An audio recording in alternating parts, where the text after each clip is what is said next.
सचमुच माँ जैसा कोई नहीं। मैं रूम में अपने किसी काम में व्यस्त था। तभी किचन से अपनी माँ और बीवी की आवाज़ सुनी। मेरी बीवी माँ को खरी खोटी सुना रही थी।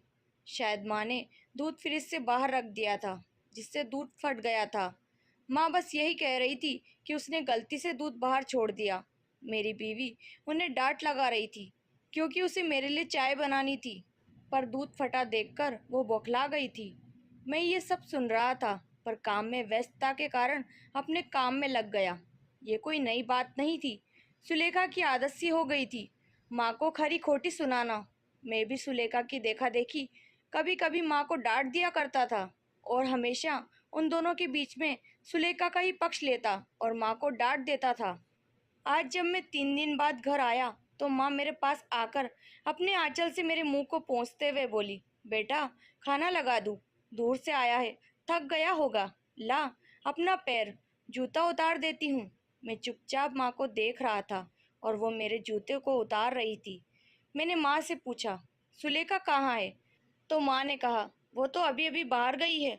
मुझे बताया कि तुम कुछ देर में आने वाले हो और कहकर चली गई। सुलेखा अपने माँ को देखने गई थी। उसने मुझे पहले ही बताया था उसकी माँ की तबीयत खराब है, पर मुझे समझ में नहीं आ रहा था कि वो मेरे साथ भी तो जा सकती थी। मैं 3 दिन के बाद आया हूँ, पर वो मुझसे मिलने को भी नहीं रुकी। यही सब मेरे दिमाग में चल रहा था। तब तक माँ ने खाना लगा दिया था। माँ ने मुझे आवाज़ लगाई, बेटा मुँह हाथ धो लो, खाना लगा दिया है। मैं खाना खा के बिस्तर पर लेट गया, पर नींद नहीं आ रही थी। मन में बस एक ही बात चल रही थी कि सुलेखा अपने माँ को देखने के लिए जल्दी में मुझसे मिले बिना चली गई, और मैं उसके चलते अपनी माँ को हमेशा डांटता रहता हूँ। लेकिन माँ उस बात को लेकर कभी भी मुझसे या सुलेखा से कोई नाराज़गी नहीं जताती। वो बस सुनती और भूल जाती है। लेकिन ये बात मेरे मन में घर कर गई। सारी रात मैं बस माँ के बारे में सोचता रहा। आखिर क्यों वो अपनी बेइज्जती बर्दाश्त करती हैं? आखिर क्या है वो चीज़ जिसके चलते माँ मुझसे इतना प्यार करती हैं? क्यों हमेशा मेरी चिंता करती हैं? क्यों वो सुलेखा की बातों का जवाब नहीं देती? क्यों? क्यों और ना जाने कितने ही क्यों मेरे मन को झंझोर रहे थे।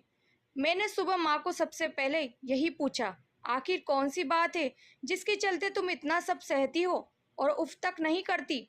मैं माँ की बातों को सुनकर दंग रह गया।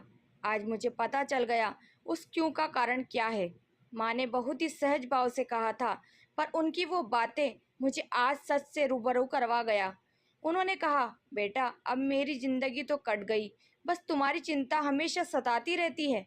मैं तो 2-4 दिन की मेहमान हूँ, पर मेरे चलते तुम दोनों में अनबन ना हो, यही भगवान से दुआ करती हूँ। तुम दोनों खुश रहो, आबाद रहो, इससे ज़्यादा एक माँ के लिए क्या हो सकता है? ये कहकर वो किचन में चली गई और जाते जाते कह गई, तू इतना सोच मत, सर दर्द करेगा। मुझे मेरे सारे क्यों का जवाब मिल गया था। ये सब माँ की ममता ही तो है, जो अपने दुख को भुलाकर अपने बेटे के सुख की दुआ करती है। ये माँ की ममता ही थी जो मुझ जैसे पापी को भी मिल जाती है। यही एक ईश्वरीय वरदान है जो हर किसी के नसीब में होता है। बस मेरी तरह कई ऐसे हैं जो उस ममता की कीमत नहीं जानते।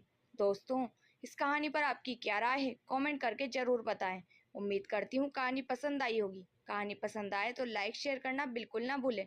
चैनल पर नए हैं तो सब्सक्राइब करें, बेल आइकन प्रेस करें ताकि मेरी अगली वीडियो की नोटिफिकेशन मिल जाएगी। मिलते हैं नई कहानी के साथ।